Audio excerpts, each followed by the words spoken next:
Hello! So it's time to have a look at another one of the Class 10 rank guns, and this time it's the Martini Henry. Now this gun is a bit out of its time in World War One.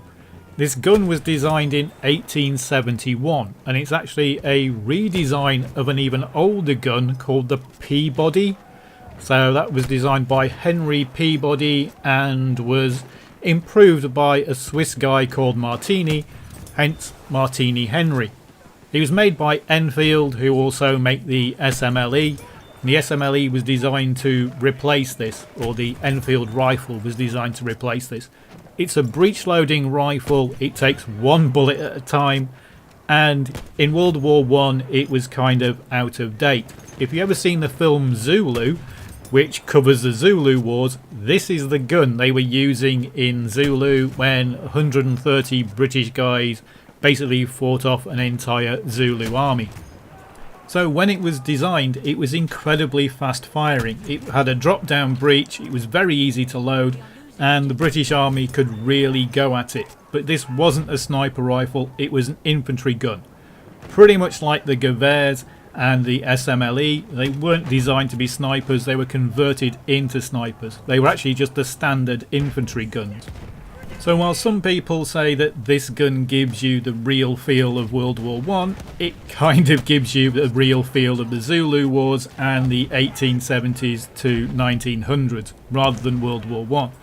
It was put into service in World War One because they had a load of them and basically they needed to arm troops. Now that's not to say that by the time we get to World War One, the Martini Henry is a bad gun. A competent soldier could fire 12 rounds a minute with it. It had got a muzzle velocity of 1,300 meters per second. It had got an effective range of 400 meters and a long range of like 1,500 meters. But it did require a lot more training to use effectively.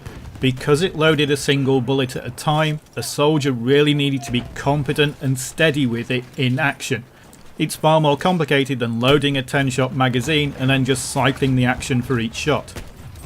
If you want a true World War One experience, then you're better off using the SMLE with iron sights or either of the Gewehrs. So what's the Martini Henry like in Battlefield 1? Well, it starts off doing 90 damage. At 30 meters it then hits its sweet spot and it's doing 100 damage. At 80 meters it then starts dropping off to doing 70 damage at 140 meters. So in Battlefield 1 this isn't designed to be a long range option, it's more of a mid range option. And that's something that Battlefield has done throughout its history. It basically reduces the muzzle velocity of almost all the guns in the game. And with the sniper rifles, particularly with the sweet spot mechanic in Battlefield 1, it's reduced the range even further. In the real world this gun is a one-shot kill pretty much up to 400 meters. In Battlefield 1 it's a one-shot kill in between 30 and 80 meters. So as you can see, it's a lot less effective than it was in the real world.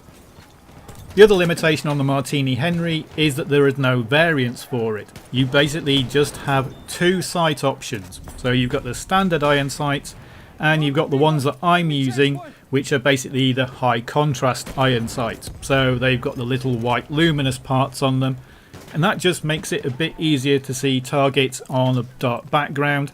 But the iron sights aren't really as good as the standard iron sights for actually shooting with. So it's a bit of a compromise and it's all going to come down to your personal preference. I like these high visibility optics because it just makes things easier to see against a variety of backgrounds, but you might prefer the standard iron sights because they're actually a bit easier to shoot with. So is there really any reason to use the Martini Henry in Battlefield 1? Well, it does seem to have one trick up its sleeve. Now I'm going to be honest and say that it's not as good as the SMLE at medium ranges. But at close ranges with the iron sights it does seem to do a really good job. And at medium ranges it seems to be very good at snap shooting. If you don't have time to aim, you just literally point at the target and fire, the Martini Henry seems to be better than a lot of sniper rifles. Now I don't use many of the sniper rifles with iron sights, this is probably the only one I use. The other sniper rifles may well be the same if you have iron sights on them, but this just seems to be really quick at acquiring targets and putting a shot accurately onto that target. But like I say, I haven't gone back and tested all the other sniper rifles that allow you to use iron sights with iron sights. But the Martini Henry does seem to be a really good option if you want to try and get close up and personal. 90 damage at those close in ranges does mean that pretty much any pistol is going to finish somebody off. And once you've got to that 30 meter to 80 meter sweet spot, then you're going to one-shot body kill. So of all the sniper rifles that I've tried, and I've tried pretty much all of them, this is the one that I like best if I want to get onto a flag. I combine it with the Mars because that pretty much means that any follow-up pistol shot is going to do a kill. If you hit somebody in the arm past 80 meters, you can go down to doing 60 damage, but because the Mars does 40 damage now, 40 damage plus 60 damage means you're going to get the kill. So in combination, the Martini Henry and the Mars works really well. I guess the bigger question is, do you want to rush to Scout rank 10 to try and get the Martini Henry?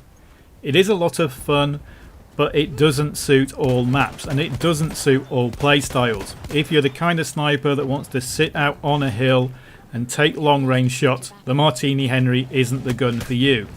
But if you really want to play Scout all the time and want to go onto those closer range maps like Argonne Forest, Amiens, or as you can see here, I'm using it perfectly well on Foul Fortress. Now you do have to run around, you do have to get onto points. Originally I thought, well, I'll just be in the castle using it and try it out there. But in the end I spent pretty much the entire game rotating between B, C and D, and the Martini Henry was really effective at those ranges. Now I had played with the Martini Henry pretty much all day by this point. And once I realised that this gun's strong point is not really taking long aims and trying to pick people off at range, but really snap firing at closer ranges, then it worked really well. Basically, if you see a scope glint out in the distance, do not shoot back, because they've got a massive advantage. This isn't the gun for counter sniping, this is the gun for moving forward and getting onto points. And that is what makes it so much fun. I do now understand why people were saying the Martini Henry is just completely different to all the other sniper rifles in the game. I do get that sense of achievement when I take a really long shot with something like the Russian. You know, you take up a perch, you aim at somebody halfway across the map and you take them out. That is really satisfying. But the Martini Henry is just real fun when you get in close. It is often completely hectic and it's a different playstyle from what I usually experience as playing a scout or playing a sniper in a first person shooter. That 2.3 second reload time between shots just makes life really interesting, but it also makes it fun, and the sense of achievement is different because you are just playing a different style. I never really played the aggressive recon, but playing Battlefield 1 with a Martini Henry, that's the playstyle I ended up going for all day. At first I was trying, long range shots, seeing if you could take people out at range with a Martini Henry, but soon I realised that no, what you need to do is get in close and don't be afraid to go for the pistol and go for the hatchet. In fact, the hatchet is probably the worst choice you could use for this. What you really need is the knife. You need something really quick because you don't need to do that much damage when you hit somebody for 90 with a Martini Henry. If you've seen any of my Battlefield 4 sniping videos, then this end of round information is gonna be a bit surprising. Because I racked up a lot of kills and a hell of a KD ratio. Considering how close into the action I was getting, it was really surprising just how effective I was with the Martini Henry. And I'm not a great sniper, and I think that might be the thing. The Martini Henry may well be the scout weapon for people who aren't snipers. This does make it a bit of an odd choice to be the rank 10 scout gun, because you would have thought that the rank 10 gun would reward scouts and they're mostly going to be sniping at range.